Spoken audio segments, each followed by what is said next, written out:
예, 이번 사건은 1987년 5월 12일 선고된 86-2788 판결입니다.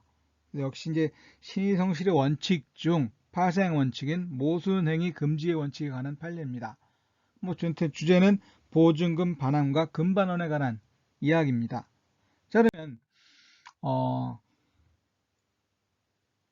지난번에 말씀드렸던 것이 결국 제 2조에서 신의성실 원칙 말씀을 드렸고, 그리고 권리의 행사와 의무의 이행은 신의에조차 성실히 해야 한다.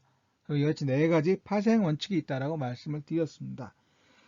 그 중에 이제 모순행위 금지 원칙 계속해서 말씀을 드리겠는데요.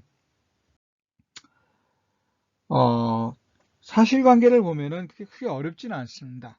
임대인이 있고 임차인이 있습니다. 그래서 의뢰주택의 건물에 임차에서 사용하고 있는 임차인이 보증금 1,500만 원에 거주하고 있어요. 살고 있어요.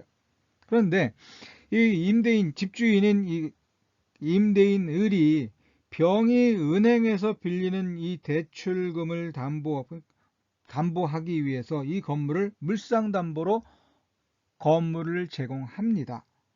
그러니까 은행에서는 이 건물을 담보로 돈을 병에게 이제 빌려준다라고 했을 때 이 가치가 얼마나 되느냐라고 해서 소위 말하는 실사 같은 것이 나오죠. 그래서 임차인은 누군지, 뭐 저당권은 설정되어 있는지, 또 건물 가격은 얼마인지 이런 걸 다 조사할 겁니다. 그래서 은행에서 직원이 와서 가볍게 물어보는 거죠.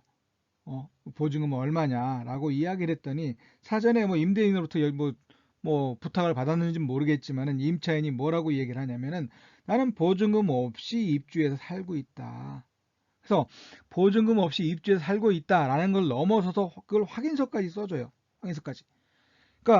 그러니까 이제 은행에서는 임차인이 있는데 보증금이 없이 입주를 하고 있고 확인서까지 써주네. 그러니까 어떻게 하겠습니까? 이 가치를 건물의 가치를 높게 평가하는 거죠. 건물의 가치를 임차인이 있음에도 불구하고 보증금도 없으니까 보증금을 보통은 건물에서 임차인이 있으면 건물에서 보증금 가액만큼은 어떻게 나중에 돌려줘야 할 거라고 생각을 하고 건물 가치를 평가하게 되는데 그 보증금이 없으니까 건물의 가치는 그만큼 높아지는 겁니다. 그래서 계속해서 대출을 해줬어요. 그래서 이제 결국 돈을 갚았으면 채무를 변제했으면 다행인데 변제하지 못한 겁니다.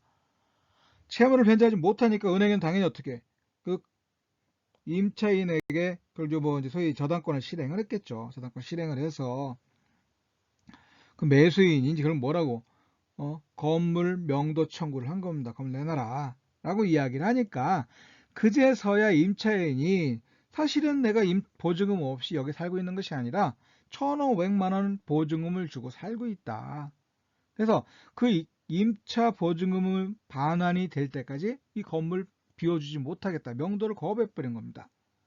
그러니까 이런 경우에 결국은 어떻게 된 겁니까? 결국은 그 은행의 입장에서는 가치를 높게 평가하는 것에 대해서는 어떻게 임차인의 확인서가 중요한 역할을 했는데, 근데 이 확인서 보증금 없이 입주해 살고 있다 라고 하는 요 내용에 신뢰를 한 거죠. 신뢰를 하고 대출을 많이 집의 건물의 가치를 높게 평가해서 대출을 했는데 나중에 딴소리 한다라고 하는 겁니다. 에이, 나 임대차 보증금 1,500만 원 있다. 그렇게 해서 명도를 거부하니까 그럼 이 명도 거부하는 행위와 이 앞에서 얘기했던 확인서를 써주는 행위는 서로 모순된다라고 하는 거죠. 모순된다. 자, 이런 경우에 법원은 어떻게 판단할 것이냐.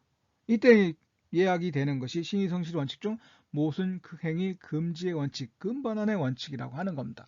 법원에서는 이렇게 이야기를 해요.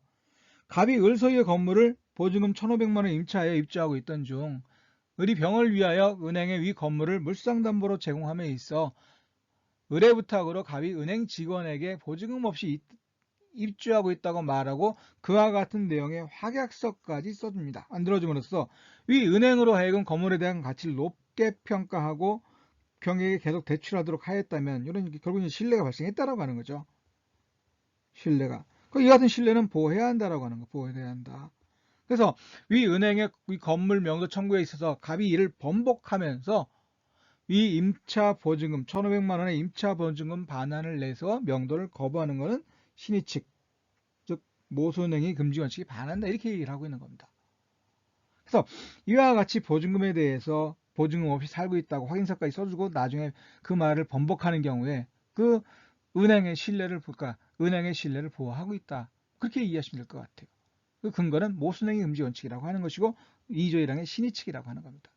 근데 이런 것이 계속해서 판결이 나와요. 그 다음 판결을 보게 되면은 또 뭐가 있냐면은 채무자가 동생 소유 아파트에 관하여 근저당권을 설정하고 대출받으면서 채권자에게 자신은 임차인이 아니고 이 아파트에 관해 일체의 권리를 주장하지 않겠다라고 또 역시 확인서를 작성해 줍니다. 그리고 나서 결국 돈을 못 갚으니까 또 은행에서는 어떻게 저당권 실행했겠죠. 채권자는. 그러니까 그제서야 이 채무자는 뭐라고 얘기를 하냐면 대항력을 갖춘 임차인이다. 대항력이 있다.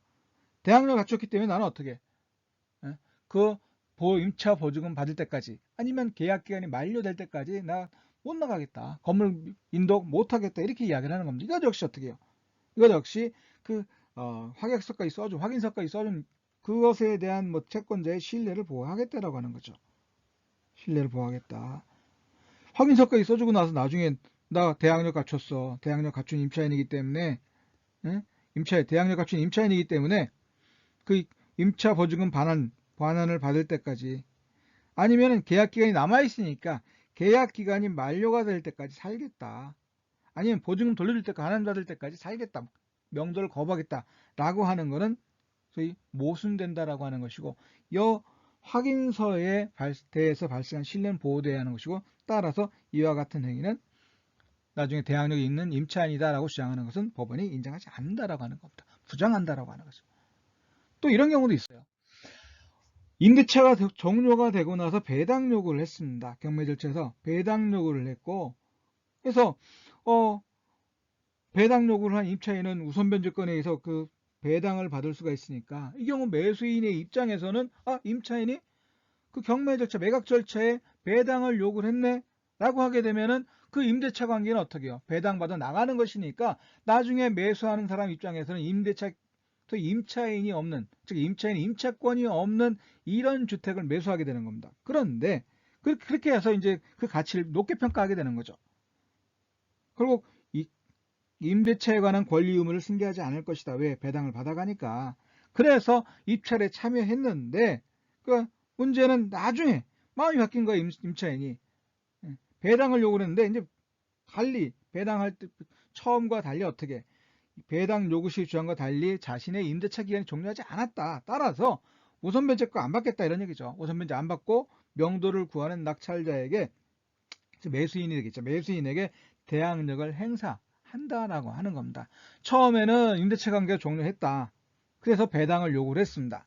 그런데 나중에 경매 절차가 진행되면서 마음이 바뀌어서 나 사실은 계약 기간이 남아있고 그 임대차 대항력도 갖추고 있기 때문에 그 임대차 보증금 반환받을 때까지 비율 비워주지 못하겠다라고 하는 겁니다.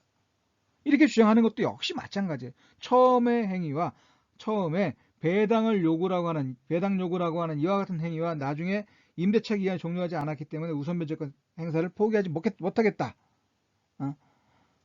우선 변제권 행사를 포기하고 그 계약 기간이 남아 있으니까 건물을 비워주지 못하겠다라고 하는 주장은 서로 모순된다.